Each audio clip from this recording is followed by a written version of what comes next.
Bonjour fidèles téléspectateurs, bonjour la matinale chez vous. Nous sommes très contents de vous retrouver encore aujourd'hui. Donc nous allons aujourd'hui encore avec toute l'équipe technique. Là je vois déjà Karine Bébé devant moi, la caméraman, Moron Jambé, la réalisation et les Kabongo, la coordination, pourquoi pas aussi Fiston Atunga à la technique. Donc lui qui assure, il est à l'exploitation. Nous aurons une seule rubrique, une seule. Pourquoi? Parce que c'est vraiment très capital. On va recevoir pour vous le président de la SECO, l'association des chauffeurs.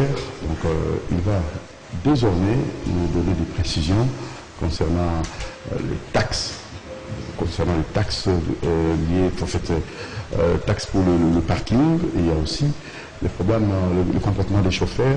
Donc, et pourquoi pas aussi nous donner comme ça les orientations, parce que trop c'est trop, les accidents, tout moment il y a des accidents, et la conduite de nos chauffeurs pose problème. Donc il va nous donner quelques orientations là-dessus, le président de la SECO qu'on va recevoir. Nous tenons à vous saluer, vous qui nous suivez plus précisément depuis la commune de Gombe. Nous saluons plus chaleureusement monsieur Mignon Monka, merci beaucoup. Depuis le pouvoir du 30 juin, donc Mol LC Walkiki, et là je vois directement les grands messieurs qui nous a donné l'opportunité sur le plan vestimentaire d'avoir encore une marque graffiti, Filsino Graffiti, donc une marque congolaise, Filsino Graffiti. Et j'ose croire que quand vous allez vous en procurer, vous ne serez pas dessus. Donc Filsino Graffiti. Donc on en parlera dans les jours qui viennent.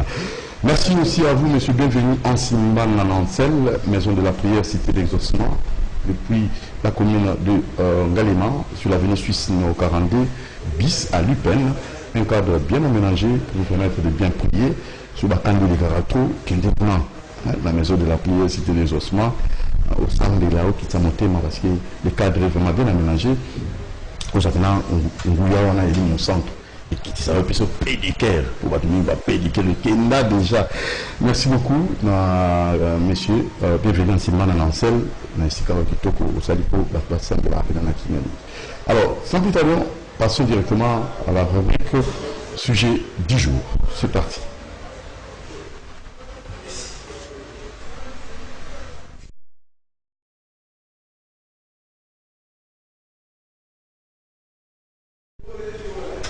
Voilà, alors déjà annoncé, tout va être aux président SECO, monsieur le président, monsieur Moutongo. Alors, vous avez votre micro, vous serez là, vous comprenez un peu. Très bien, très bien. Chaîne nous a du problème, incendie, c'est comme si une balle de soute en bas, hein? Oui, c'est la toute première fois, oui. Ah, depuis, tout va y avoir problème. Alors, tant qu'on va commencer à fonder. Parce que tu as un plateau. Il y a des colons, non? Oui, bien, oui. Tout ça, ça n'a pas si mini parce que la chaîne est allée informer Bisso. Quand ils ont ma caméra, ça n'a pas si mini. Vraiment, Bisso va conduire tout cas mini.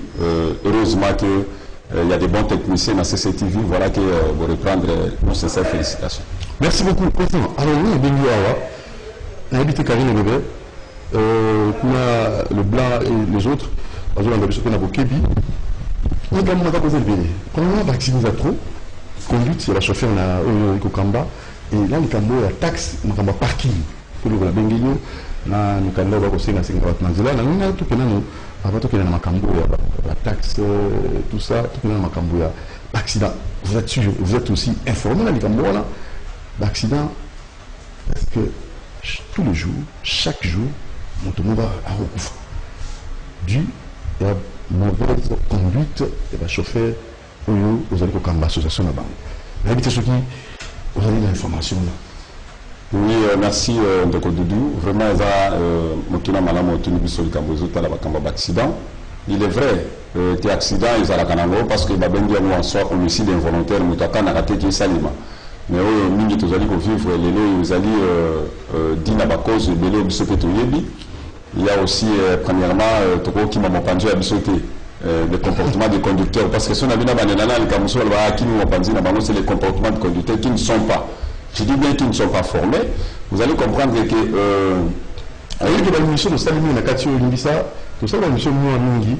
les chauffeurs qui ne sont pas formés. 5 ans après, les chauffeurs qui ne sont pas formés. 5 ans les chauffeurs qui ne sont pas formés. Alors, on a évité.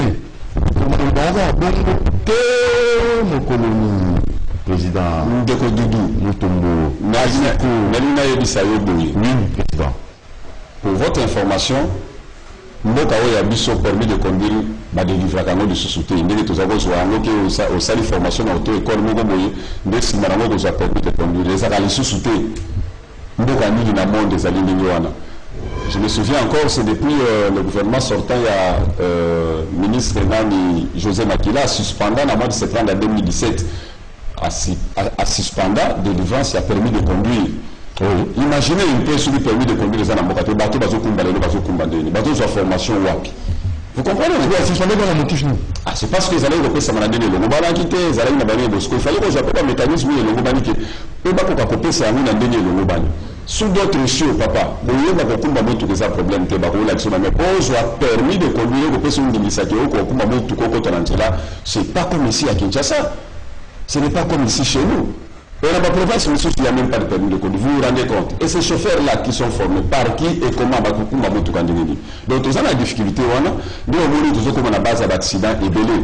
Donc, par exemple, un motocycliste qui quitte la moto sans transition à une moto. Comprenez, code la route à éviter la formation, c'est ça. Tout le monde a des base à l'accident et belé. Nous, on dit que l'État a régulé la circulation. On a le secteur où on est à transport très sensible. Secteur on est très sensible, là on va voter l'ango. Les lois, moko à financer la lobby, accident salami, lobby kuna et salami. Mais ce sont des êtres humains, ils ont battu parce que faisait la nyamate. Et il faut que nous voter là. Nous sommes dans le secteur où il y a transport très sensible par le fait que au quotidien, nous utilisons le transport. Au quotidien, c'est le transport qui nous amène partout où nous allons. Et dans ce secteur où l'État est sévère, attire à nous sur ma casse. On ne peut pas former des coulous dans la Katianzela. Et les gars, autant pour la vie de la route, mais il y a des gars qui sont Simbi Libenda qui nous n'avons assez l'accident. Parce que tant que circulation, il y a l'accès permis, toi à l'accès à l'autre. Pour vous, le but, ils auront su des difficultés. Bon, tout ça, dans la ville de Kinshasa, la biso, sur le lobby n'a pas permis de conduire le Rosoango. Oh, parce que ça l'a gâté le Rosoango, pose au salima. C'est là où nous demandons à l'État, mais dans la présence secteur où on a vraiment comme ça secteur où il y a transport. Et il n'a pas là-bas les Tambolaka. J'ai été avec un ami, à ce moment en tout cas, ami président, un chauffeur, mon boy, il y a une dans le secteur. On a dit ça va, on a eu pour un chauffeur, on a eu bien. On a commis pas une attente, on a eu un déjà chauffeur à ça. A tout le permis à dire, ah, mon père, on a le permis. Ça veut dire quoi? Vous comprenez? Et le permis, c'est pour dire, ah, il y a le permis à dire, là, nous avons partout dans le Milanais a permis, le Milanais a autorisation de transport, et le Milanais a vignette. Imaginez un peu ça. Nous avons un pays. Un chauffeur qui roule sur la voie publique de l'État sans permis de conduire. Donc, il y a autorisé 5 ans de paye. Paye mon colomososo. Pas mais dans le temps, nous avons tout dans la vie, nous avons tout dans la vie, nous avons dérangé, nous avons aussi permis de conduire. Et beaucoup de monde a boni bazan et boni bazan. Mais bateau ça là toute une journée dans cela. Voilà un peu la cause des accidents. Qui nous a mis permis de conduire?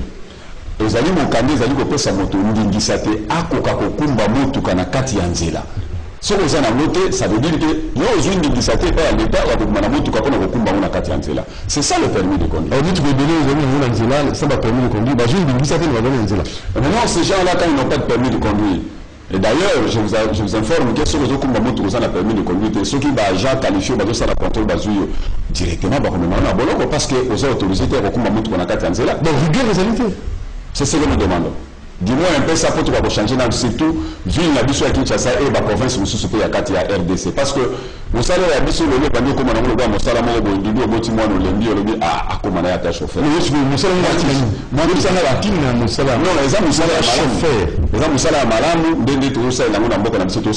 moi qui vous parle, je suis chauffeur. Je suis chauffeur, tout le temps, il y a classe, mais le chauffeur. Je suis fier de ce que je suis par rapport à Moussa Nagana. Alors pourquoi pas les autres? pourquoi pas les autres? Donc, les amis, et si quand nous sommes même dans le secteur de la média, vous avez des médias qui ont respecté, nous avons dans le secteur de transport, bah, pour côté le secteur de la pour bâtir pour que vous en avez faire, il y a solo. Mais ça, c'est bien dit. Mais nous, si vous êtes président, beaucoup de la de solo là, on peut se rendre au matin, on peut se dire, bah, tout le monde a. Secteur vous avez pour ça en fait na côté ya bakumbi mituka to solo na bango vous allez comprendre que tout ça la réunion tout coûte na bango to solo vous allez comprendre que le permis de conduire les ali biso c'est côté bateau de livrer quand les ali mokanda o pesa magana ministère ya transport et voies de communication à niveau national et le monde tous allez kosenga yango wana et pas na biso to senga toujours na réunion to sala ce n'est pas la première fois où biso to zolo belango to senga. Tous les cas qui, je pense que dans mon moment, tous les cas qui n'a formation remise à niveau, tous les gars qui peut appeler tous les gars qui n'a remise à niveau, c'était pour remettre les bâtons à niveau, mais formation on a oublié dans mon abisso, Tobandaga, mais tout comme ça n'a soukaté. Formation on est katana, et ceux-là qui sont passés là-bas pour remettre les ballons à niveau, parce que sur base de brevet, na ballon on a été, parce que sur base de $35, ça va équivalent à permis de conduire. Voilà un peu c'est les hommes qui sont dans ce secteur-là. Biso dans ce secteur, na biso toujours c'est dans la conduite, à Mbokate, Bakoko vraiment pour tout le secteur de transport, on a parce que oh, tu allez vivre dans là, donc au début les alliés à noter. Mais si comme ceux qui ont aujourd'hui en termes malam, a formation à malam pour la conduite.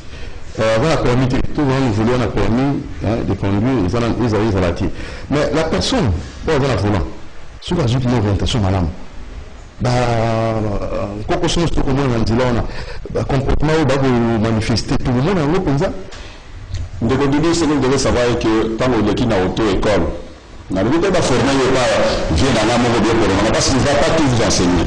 Quand on est dans l'auto-école, on doit formation et réglementation routière, signalisation, courtoisie routière, et c'est lui-là qui sortira dans l'auto-école et à Malam.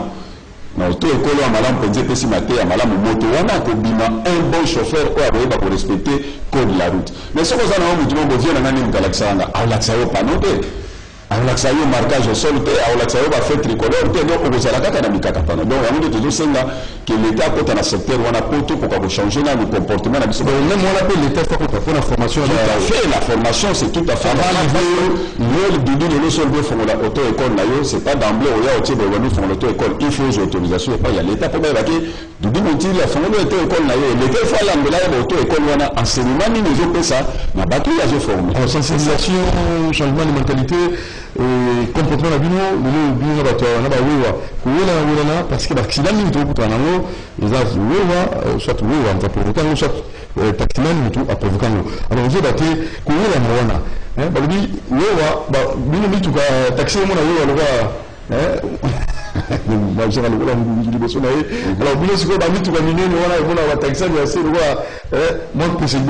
alors pourquoi ces comportements sont pour la volant? Je crois que mon aîné,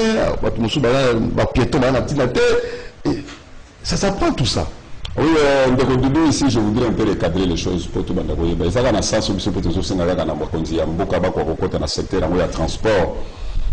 On a évité ce qu'on a une moto et une voiture bakoko tambola na kati ya nzela moko na évité ndenge ezali pas une abisso moto ezoko tambola nzela moko na motuka comprenez que azo dépasser même entre les deux véhicules il y a continuer na kati ya mekani comprenez un peu ça to sengeli ko s'adapter na ndenge mokili ezali ko kenda makambo mokili ndenge ezali ko kende sous d'autres cieux bazali ko aménager ba makambo ebele ezali ke zo mona surtout na secteur ya transport mais pas na biso les contraintes ezali ko s'enfoncer oui bande ko na biso na bazali ko sala transport est-ce que bazana notion à compte de la route na mutunde to ba est-ce que bazo zo formation quelque part est-ce que ba yebi nzela ngo ndenge ezali parce que Yesu si nezali amema yo kaka na moto akomisa yo na destination na yo esili et oyo etali code de la route et pas na yo etalité ayebite à dépasser quand ayebite à kota ndenge nini akobima ndenge nini alors que bango bazali kaka na deux roues na bamboka mosusu ezali te soki moto ezali koleka aza na nzela na yo akoleka mpo adéranger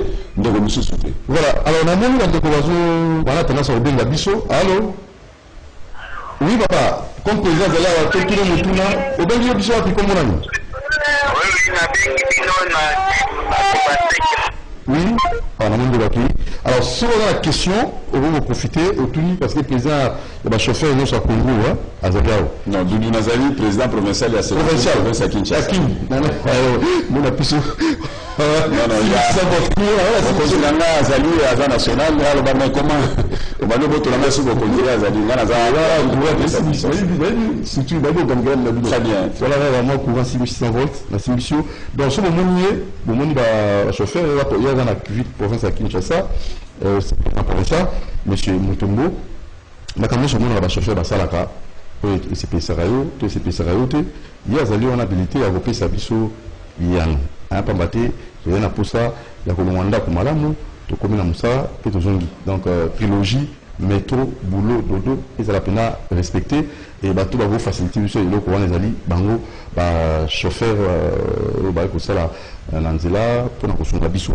Alors tout le monde a vacciné pour ça la mingi et on tout comme tout na tout ce qui est ça pesa nous pour na tina likambo wana. Alors tout là plutôt rappeler na bilan ce que nous peut-être une question pour que tinda pisto na numéro ils allaient afficher donc plus 243 89 61 52 634 plus 243 89 61 52 634. Question à eux comment facilement. Alors on a invité toujours Koba dans le Cameroun dans le Koba on a moto, bateau moto, na bateau à taximen ba là. Et si tu as là on a retrouvé c'est la précision hein ils ont la mboka moroté ba moto na mituketa molaka et si comme encore. Alors on a vraiment mon question président. Quand on a la réalité on a la kasa mboka na biso. Hein non solution jamais été. Siku tosengeli kunyata na bonga moto nyataye moto mutu ba munene kwa lu ni véhicule munene wana nyata taxi ya mokele est-ce que tu yo kanate pour que ba cas d'accident za la moins mokele limité. Oui, ndeko Dudu na secteur wana ya moto merci mingi bandeko na ba motocycliste nazo tombela bino mokolo kitoko bo tambola na limemia bo ba ko to sa code la route. Problème ya biso ezali nini? Je l'ai toujours dit, ici au Congo ou dans la ville-province de Kinshasa, on devient chauffeur quand on veut, où on veut et comme on veut. Nulle part au monde. Nulle part. La mondiale a tout comme ah, du coup, comment chauffeur? Nulle part. En fait, ça la formation, peut-être, bisous de vous battre, c'est que ça la formation, mais l'équipe de formation, mais sur les années d'emblée parce que parce que ça n'a besoin de la promesse. C'est la même chose dans la moto. Vous allez au sein de la bande pour respecter le code de la route. Et en plus, au sein de au sein de la bande de moto, ils ne doivent pas se faire justice sur les camions accidents Salemi. Et tout bien accident de homicide involontaire. Il ne doit pas se faire justice. Nous nous avons dit que nous avons fait accident, en tout cas, tout le monde, je pense que le service aux alliés habilités sur les accidents salami pour la constat na banquette on sur bazali et la responsabilité à mutu na mutu mais alliés que sur accident salami parce que vous avez un groupe de gens boye le petit chauffeur ya motuka boye bon menacer et un problème biso to dini ko za na guerre na bangote to ni plutôt que to za la que biso no to zali bateau to za na kati ya nzela to kwa kusala musala na ligne le mobile to ça c'est oui la moto elle est là sur population pour la Bango. Mais elle a aussi que c'est un responsable de la ville province de Kinshasa. Parce que secteur où on a des raisons que les ceux qui basent en mobile mesure et de mobilité n'a biso ba kumbi ni tuka n'a ba kumbi moto je pense que le but n'attend que ça malade et biso to zali ko se prévenir d'ailleurs to wona na bande ko ba moto parce que faut to kuta na bango to ko ça la réunion mo na bango ko to yeba batuna structure na bango ndenge nini ba ko yeba ko sensibiliser batuna respect à code de la route et to kuta na ba à Saint-Père, pourquoi pas à la police, pourquoi pas le ministère provincial de transport pour tout quoi pour kuta na bango to sur na bango et tout le bani to ko ça la pour que tout quoi pour encadrer bateau na ndenge malam et des autres to zali ko mona ntila et ko bongo si pas vraiment totalement aussi la meilleure diminuer na ndenge malam. Alors sur le Nicaragua, les parking, on va éclairer un peu l'opinion, les amis de Makamboan. Et vous c'est ça les Américains. Comme tu le sais, pour des placements, comme c'est un journaliste. Pour la Tina Nikambo, on a une émission pour me rappeler, pour expliciter, pour ça la précision. Puis tu rappelles, on va biso, on va continuer à testo, on va même qu'on bien en direct sur le mobile on a un numéro vous allez afficher, plus 243 89 61 52 634, toujours pour le Makambo, Italie, Bakou, et aussi, la partie qui va accident au Salamato, comportement dans la Angela, et alors très rapidement, il a monté à parking, ils ont merci de revenir dans notre opportunité. Moi, je pense qu'au niveau du parking, présentement, tous amis dans l'opération, il y a perception, il y a taxe de stationnement. On a une taxe de stationnement dans les parkings publics des personnes. Les amis de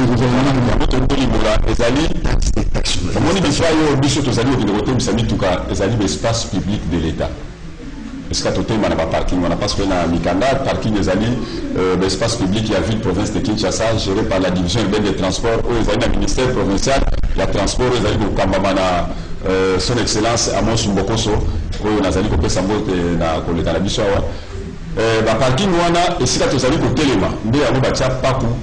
Ou encore, on a combien d'années, on n'a pas de taxe. L'État voilà. C'est quoi la taxe pour la Tina du Tambouana. Voilà. Difficulté, les alliés à Moana. La place où vous allez au Téléma, les alliés n'ont aménagé. Parce qu'on a 4 taxes, on a aménagé à cet effet, on a arrêté de les commis. Et vous allez au Sénat, et si vous allez au Téléma, parce que vous allez m'amener à l'État.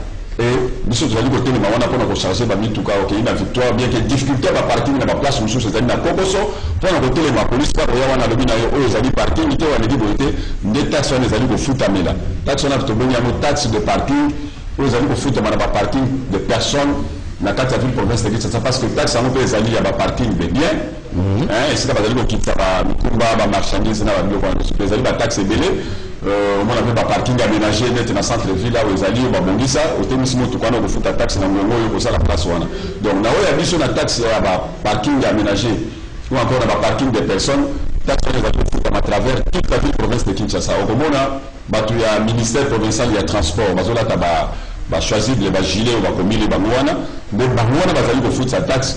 Et taxe on les a dit invention, il y a ce côté. Taxe on les a dit invention.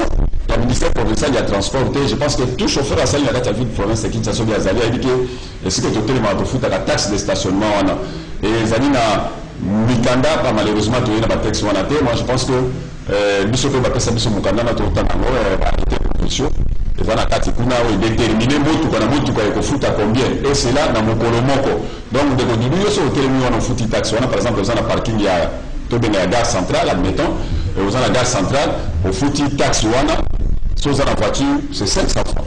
Et ces 500 francs-là, c'est pour toute une journée. Attention, le ville, au pays, ils ont un ticket. Ils ont un ticket, ça, oui. Ils ont un ticket, ça. Ticket, on a un agent, ça. Parce que tu as une date, et ça valable pour toute une journée. Donc, il n'y a pas une chose au Kenya. Si on écoute un agent, on a dit, on a un ticket. Quelle question, on a dit, et ça valable pour toute la ville, province, ça s'appelle un Mokolomongo. Alors, il y a un moment où allez foutre sa taxe, monsieur Rwanda, je pense que dans le lancement, il y a un ministre Mboko sur la victoire. Tout à l'heure, le Lengeni va parking des alliés. Le Lengeni va ici, la sur les alliés côté des mal. Le Lengeni va parking, il y a Popo Kabak et Zalindé, à l'époque, il y a Bisso. Nous sensibiliser les chauffeurs, va foutre la taxe, et Bisso. Donc, il y a un parking parce qu'il y a des difficultés au parking. Les amis, ville pour moi, c'est que ça n'a pas dit.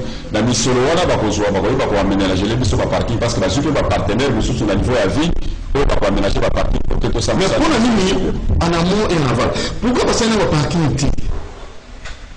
Et si nous avons aussi un solo, taxe one.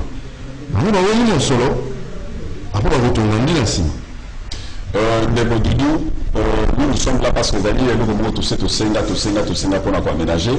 Vous allez comprendre qu'il y a eu un changement, il y a un régime changé pour dire que bateau monsieur Bakoti monsieur Tokosamba pour nous monter pour Bakoti les autres qui passent dans la moyenne pour nous.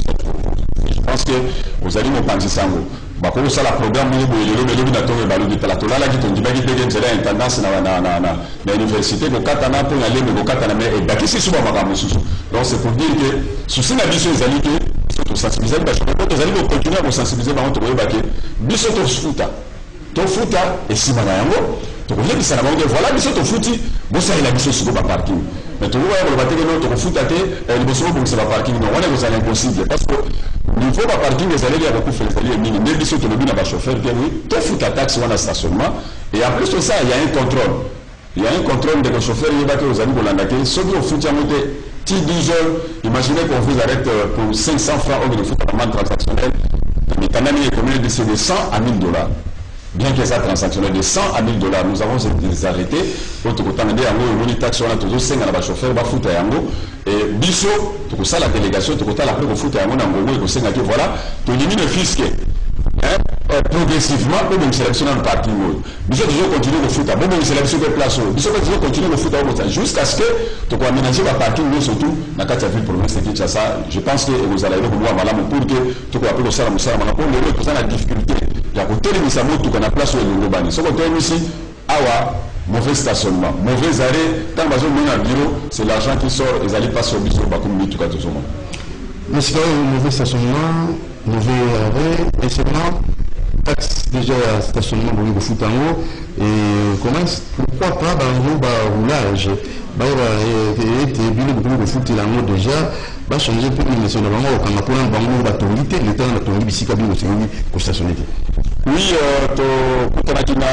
son excellence, monsieur le ministre provincial, il y a transport, son nom là qui n'a chef de division, tout le bas qui était. Difficulté, tout ça, dans mon côté, Manabiso, les agents qualifiés, tout ça, dans le baroulage, il y a des coups de pied à aux alaka parking. Alors, au Sénégal, de sorte que, le parking, il y a surtout, vous allez répertorier dans la 4 villes province de Kinshasa. Quand on a dit le ministère provincial, il y a transport, on a division urbaine, il y a transport, on va signifier à nous, on va conduire à la police, pour que le chauffeur, on va aller côté ma place, on va la déranger. Les amis parking reconnus par la ville, parce que parking, surtout les amis parking reconnus par la ville. Et je pense que son excellence, monsieur le ministre provincial à transport, oui, nous allons faire ça de sorte que vous allez la déranger. Et que si on a des ressources sur la mopantine à Bissau, il y a des chauffeurs qui l'ont été. Il est vrai, à les amis à parking, mais tout le monde a pu côté les mains.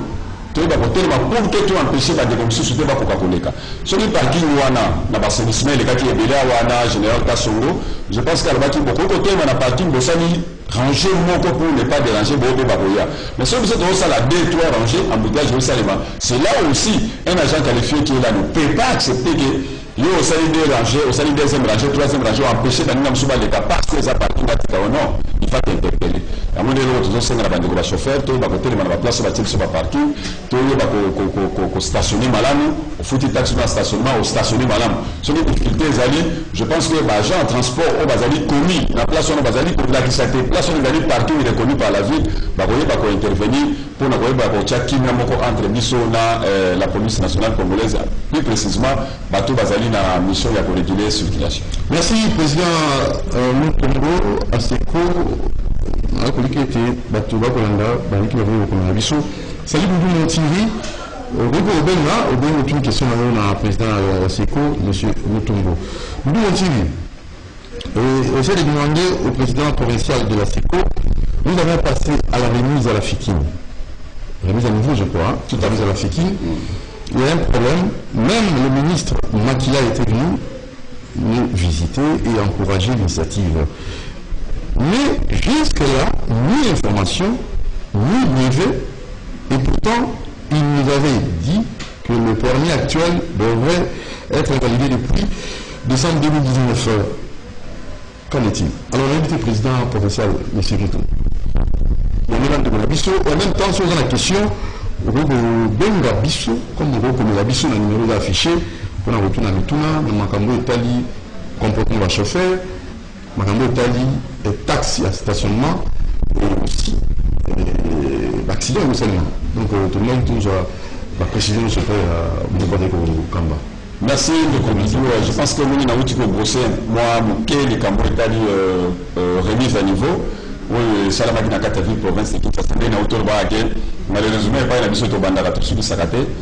Moi en tant que président provincial il y a à cette ville province de Kinshasa de aller au Cambodge chauffer la ville de Kinshasa na zalaki moko ya ba formateur des formateurs ou ba pesa la formation et pas na ba ndele mission ba qui a formé biso na ba ndeko belé to ça na bango ya PC ya CNP.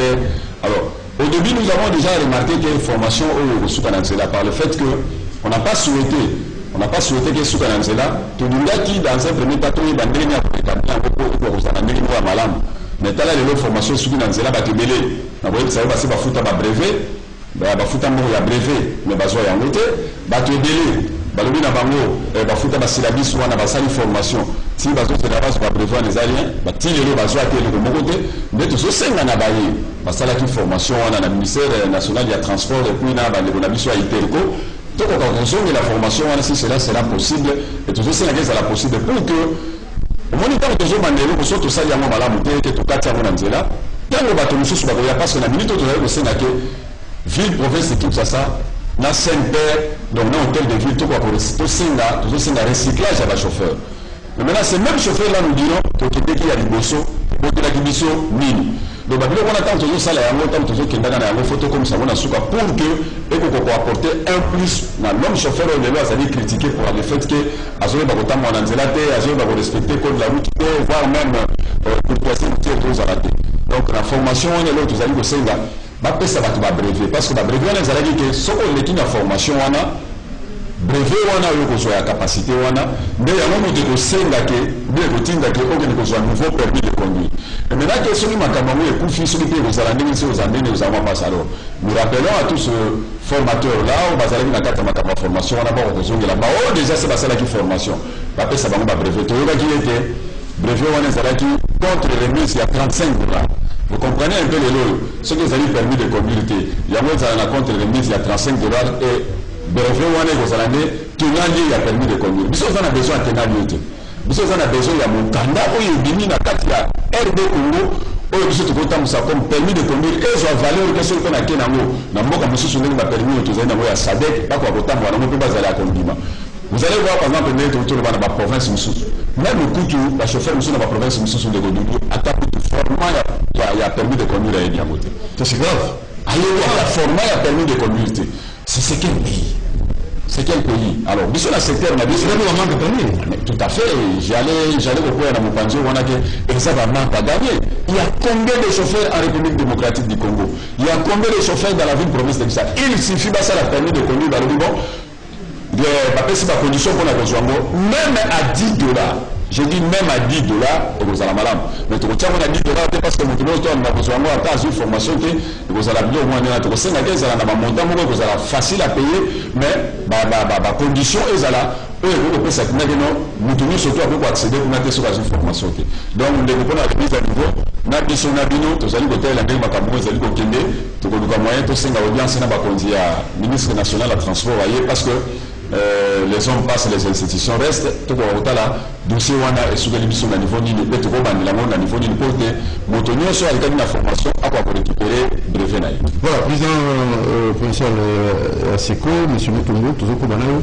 Mais tu rappelles que tu es sorti en Bissau, comme la Bissau, dans un numéro, ils ont affiché. Et en même temps, ce que nous avons pour notre question. Pour le traitement, le chauffeur, au bout de la descente cet esprit de mort. Tout le corps, le chauffeur, il faut au versement, il faut au coup de comme ça. Donc, tu as 3-4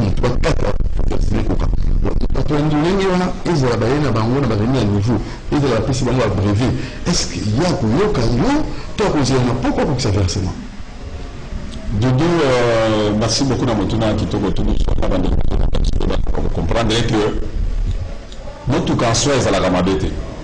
Moi, je ne pense pas que le fabricant a des C7 va bien dans l'esprit des morts. Tu vas bien dans l'esprit des morts à partir de la mission pour un comportement et à sur le conducteur. Même une voiture catch, c'est pas ça, on va voir un moteur des alliés, Moutuka Amabé. Et le problème, c'est quoi? C'est ce que j'ai dit, c'est un problème de comportement, c'est un problème de formation. Uniquement versement, c'est quoi? Il y a le dit, versement, à ce niveau, il y a versement, il y a une coloto.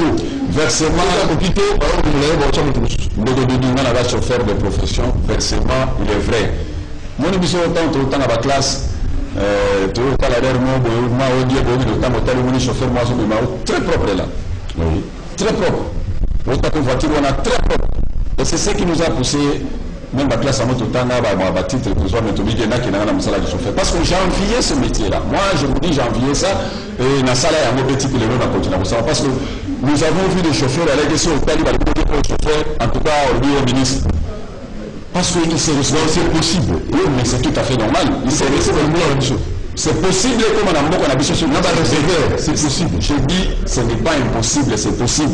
Voilà, on a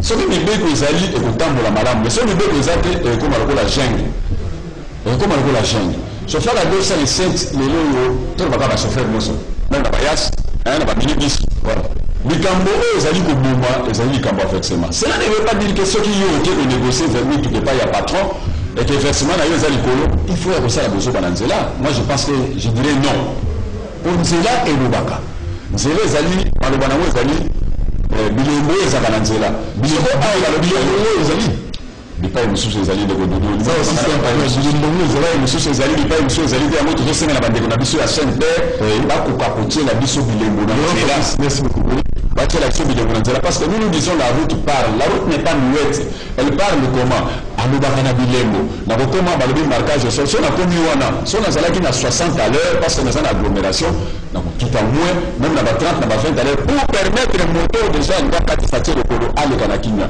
mais chez nous eloko wana eza te mosuku tolobana na okoma yo or place wana ezali te yo nde moto ya makolo moto osengeli okatisa et mosusu azoya na vite so azoyela mpo akoma wana etali ye kutu te.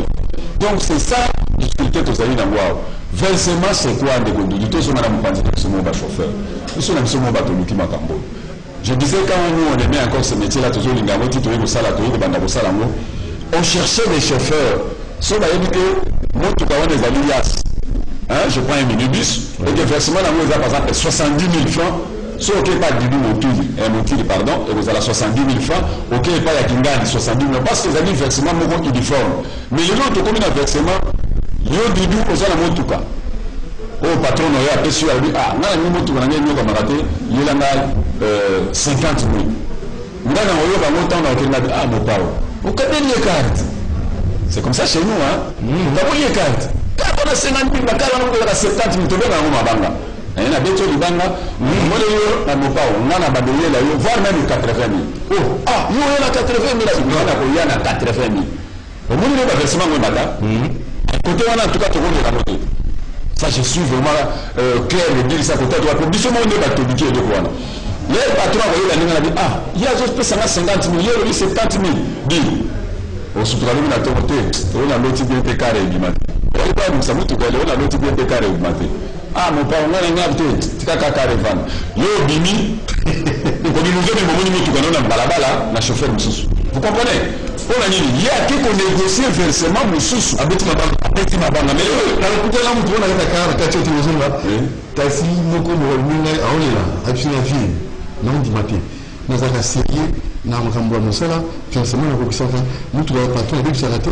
patron bisanga okendega limo boye eza pa ekota motuka natika yango oseke dasi anégocier na bakosaka libanga déjà anégocier déjà na moto mosusu bon biloko wana biso moto oyo nango lelo na kati ya ville province de Kinshasa de Doudou je vais dire comme ça uniformité ya versement ya mituka ezaka suite on n'a pas 3 ans na versement na ye akoyo banoketi mosusu baza na balogique na bao non ne forcez pas ma voiture tu vas mettre seulement 30 000 mosusu akoba non yelanga 35 000 mosusu akoba non 40 000 et vi niveau ya chômage yango ya mituka monini ezaleli moyen mpe moto ya chauffeur aboya masalaki bundana kaka eyeye wana ndimi versement ya makasi nde akozala pression na nzela akolinga jamais embouteillage ata minute moke soki ezali na 2 bandes ye faut asala 3e bande il faut asala 4e bande mpona nini parce que akokondima versement oyo eleki mingi ta neti na mikolo na bembouteillage to wanango na construction baso de moto eza quelque part.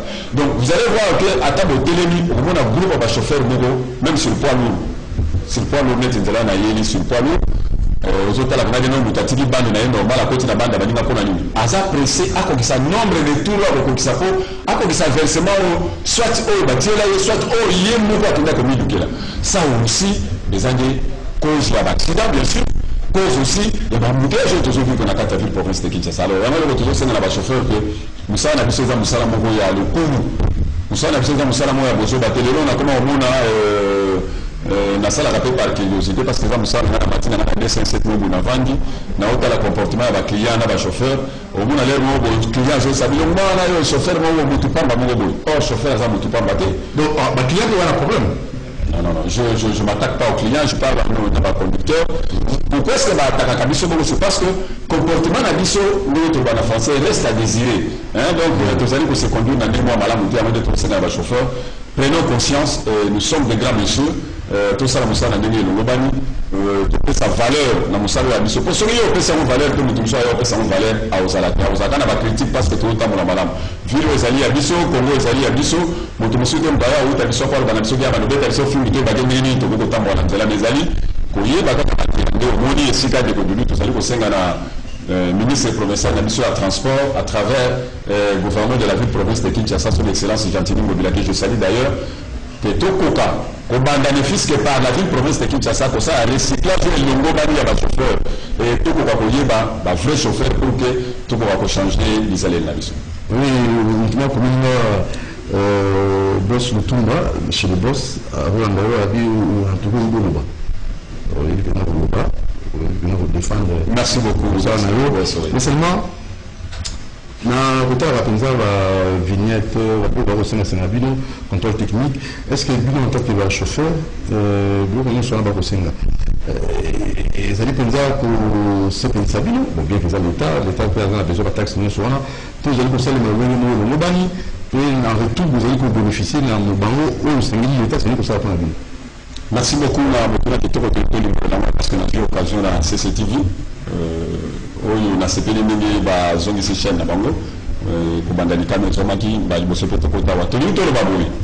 Donc on dit, nous avons tout le temps des choses à Bassali. Ça, il y a souvent tout le temps. Nous avons assujettis dans l'État. C'est pour dire que nous avons Makamuna, l'État, au foot, il a dit, papa, qu'on a eu. Nous avons un combi, tout ça, la société. Alors, problème est allé.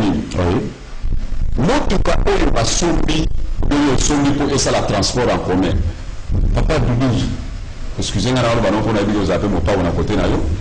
Les alliés ne parce qu'il y a des boxeurs de son Motuka et que tu veux te mettre au-dessus de la loi. Je ne dis pas ça. Et je ne crois même pas que c'est ça.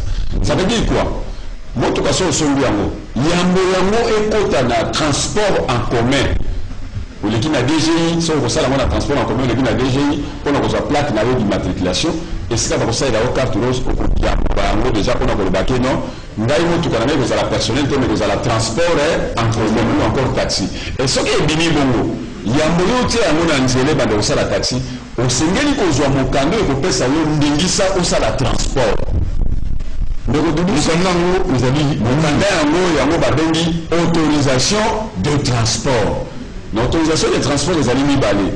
Des personnes, des biens, et ce qu'on suit autorisation de transport, oui. Ce qu'on suit autorisation de transport, oui. Et si on veut que on sommes vignette, l'exercice que les animaux en cours, on sommes vignette. Et autorisation de transport est annuelle. Donc, on a moula mbala moko. Autorisation de transport. Vignette, c'est les annuelle. Namboula mbala moko. On a appelé les sous na motuka na yo. Ça, c'est un contrôle technique par rapport à yandi aux autres mananzela pour bailler état ya motuka. Mais pas y wana ta mozoko na centre de contrôle technique batali motuka.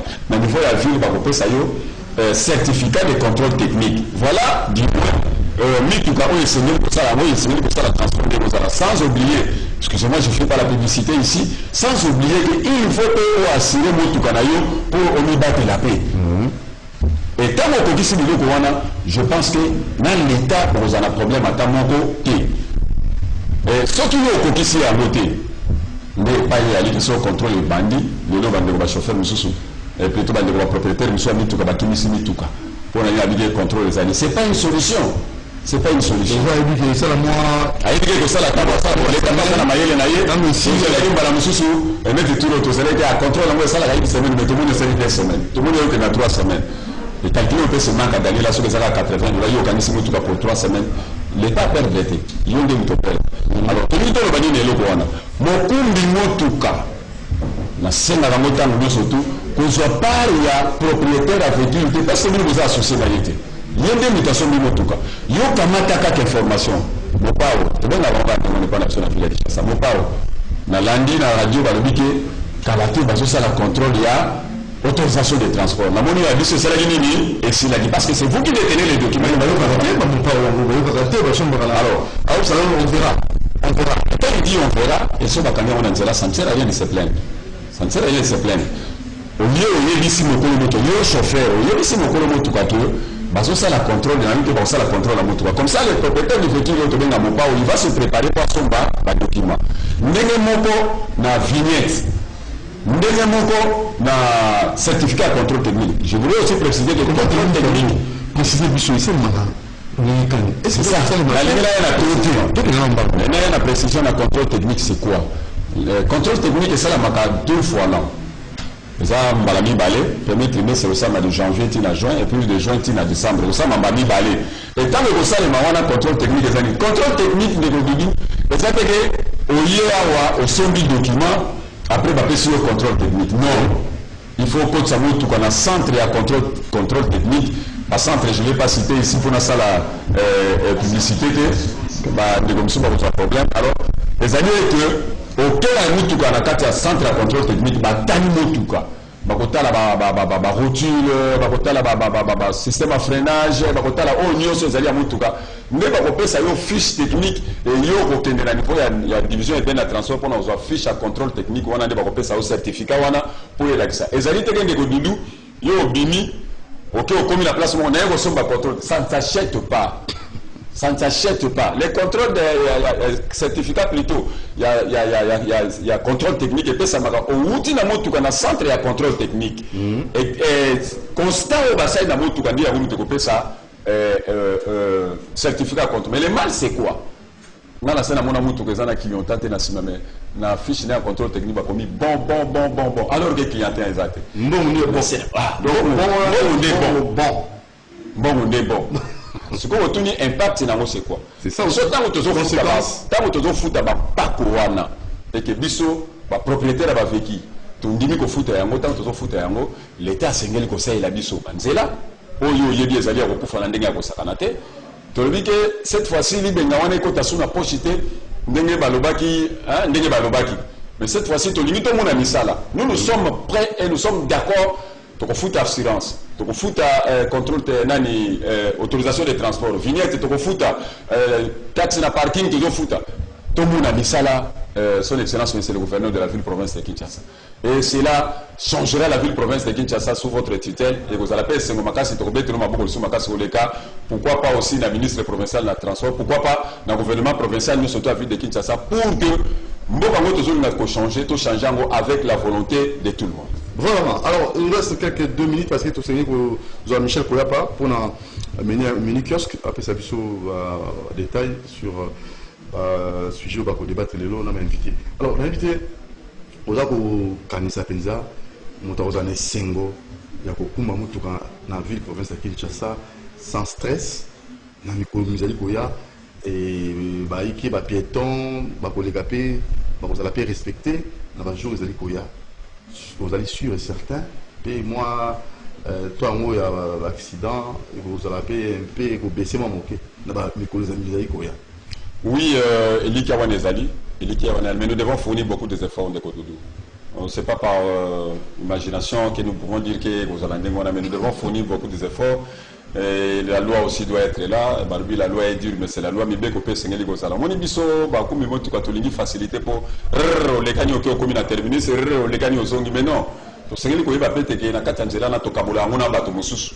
Tozo Kabolanzela na Batamakolo, Tozo Kabolanzela na battu Yabamoto, Tozo Kabolanzela na Bazo Kuma Bachario. Donc, Nzele Zali a yo moko Nzele Sengeli au Kabola. Mon père Mibeko ya Nzele Zali. Et Mokolo yo. Je pense que tu as stress. Je pense que tu as tout diminué. Si ça t'a diminué un accident, et l'État doit faire son travail. L'État doit faire son travail. Je sais que tous les gamins, comme l'État a mis de mots, tracasserie, si tu as la tracasserie, tu as contrôler l'autorisation de transport. Ah, on a tracasserie. C'est parce que vous avez un mot, mais vous avez un mot, facilement. Donc, vraiment, avec l'accord et encore l'appui de tout le monde,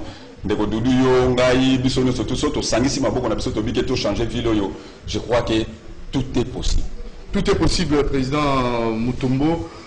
Ceux qui vont finir chauffeur, moi, pendant sanction, il faut que vous ayez un numéro, En fait, c'est quoi les choses les César on a la sensibilisation et puis il y a quoi encadrer les chauffeurs on va encadrer à distance. Le problème c'est quoi?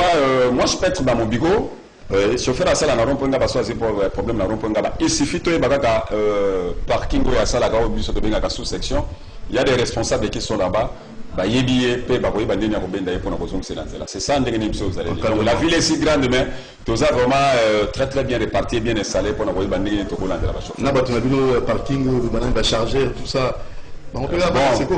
Bazana biso, mais secteur des moi pas si mini. À Chaco, na à Seco. Je parle de la Seco ici, je ne vais pas engager de polémique de Bango. Bango bazana structure na Bango. Biso dans la structure na biso dans la parking de de charger du Congo. Dans la parking, il y a personne. Bango bazana ba parking des biens. Très bien. Parce qu'ils font les déchargements. Je ne pense pas qu'il y ait de Doudou. On peut charger une personne dans une voiture ou dans un véhicule, on charge plutôt la marchandise. Donc, si vous avez déjà la solution. Non, nous sommes en bon terme totalement. Les structures sont reconnues, tout ça, nous respecter le texte par rapport aux villes des alliés. Donc, nous avons tout travail en des mois. Charger un peu, oui,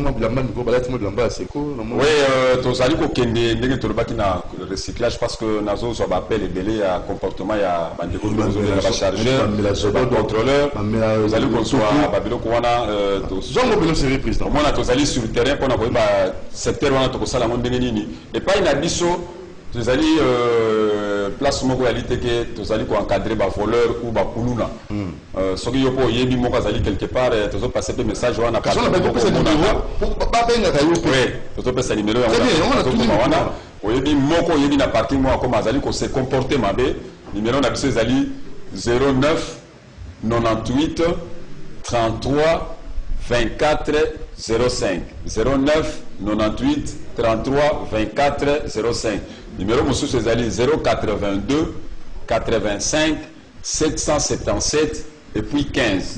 082 85 777 15 Nasuka. Donc, ce que vous biso, vous avez facilement et vous avez assainir le secteur. Parce que ce sont de nos membres qui sont au quotidien avec les clients. Et la réunion, premièrement, vous respectez les clients, vous respectez tarif oyo ville azali kotia parce que les lois on nous acquise que ce sont ce chargeur là entre guillemets chargeur biso benga wa contrôleur nde ba bazali ko matsa talo alors biso to lingi biloko wana te to lingi to travailler en étroite collaboration na kata ville de Kinshasa pe to nyoko la population te oye ba ke mikolo yo moi vie ezali ndenge boyebeli wana ezali te ke moto ezali na makoki te soka bimila nzela ko na difficulté mo ko na ko na place mo alors que ya yebi na mutu na yeke so na zimo tuka telle place pendant qu'il dans la place boy et salaka na monta boy metan nazo comme pas na yo esika ya komi na yo makisi na marko ya bino mo pe boza na misole belé pour faciliter biso pe bato na mbongo minité parce que ezala ndenge wana so ngana bi yo to matatike boy pona nini omona mutu so abi so yo za na moto etali yo ngana wako tanga na okende 500 francs bien 800 francs c'est quoi voilà un peu ndeko Doudou ndenge to ko solo na bande. Merci président Mutombo, à la prochaine occasion. Je vous remercie na ndenge boyambi ngai na tombeli bino mokolo molamu musala malamu na CCTV et pe na bandeko bazali kolanda biso ba kontina biso ville de Kinshasa na ba chauffeur no surtout na bandeko no so balandi biso nzambe abatela biso. Merci beaucoup aux Oisika maman Karine bengela biso Michel Koyapa pour na ameka penza ko pesa biso ba actualité et rapidement Michel Koyapa pesa biso ba titre ya lelo na ba invité Koyamba parce que eloko lelo dans attend ngo vous allez au temps aussi il y a kiosque na moni DT José Andia boye bolamu nayo merci beaucoup José Andia. Bonjour Michel Koyapa. Bonjour Montier. Très rapidement pour déjà appelle mon rendez-vous tu n'as mais kiosque les katang au ligne et les katoté on a qui non parce que les gars chaque jour 9h30 comme d'habitude heure habituelle donc oui. Et puis en même temps la Radio Liberté chaque jour de lundi à vendredi bien que on a pas problème faut bana to zonga ba to so habité que ba programme zonga chaîne les gars normalement 9h30 comme d'habitude à la télévision et à la radio on a rediffusion en mot les gars bien que maintenant que ce moment avec le continue la est-ce que rediffusion il y a 15h on a canal qui les gars mais pour les questions à travaux, je crois que d'ici là. DG vote hôpital Baki Bazo mais ce qui est vrai, nous sommes toujours là. de lundi à vendredi, 9h30 comme d'habitude. Alors, on va suivre les rapidement. Plus de 40 morts, mais c'est un bilan provisoire parce que place net il y a Livuluana, Ravewana, ils ont mené mingi bandina de koi, les lots, sur le décombre. Et puis qu'on a je n'ai même pas pu que le lots. Oui, accès, oui, justement, accès na, oui, justement, il y a pour la ville, vous avez des lobbies pour le héros. Na kokité. Na moni bamba wana monga fula na les lana bango sika pour que le peuple soit avoir parce que local parce que bande kone malemba parce que mais c'est important que yoza pu magambo ya voilà bana wana lifulu c'est important de revenir mais la grande question de revenir et chaque fois ba mbulu zibeta awa tout le monde ba to kufa bande okende comment faire finalement pour que to éviter makambo wana c'est possible de le faire makambo ya urbanisation ya vie na biso makambo ya kotala makambo banzela bandako mingi o vanda mingi to to bandako na pembeni ya ba rivière ba place ya mai za la te la place mususu maintenant qu'est-ce que l'hôtel de ville ba autorité en moko ba sala est-ce que faut tout continuer ko le laka ba tukaka continuer ka kotala ka makambo ba salibo ya kufi ba ndako koi bona non il faut quand même qu'on s'arrête et puis tout la programme ni au salon ça c'est important de rappeler et puis makambo ya bento le belango makambo lelo na nsi expert vous avez awa sur le plan économique sur le plan infrastructure sécurité également makambo ya mikuna vite so mboka o nzambe ya bosse sur vite ozonga boye kokufa partout on meurt dans toutes les circonstances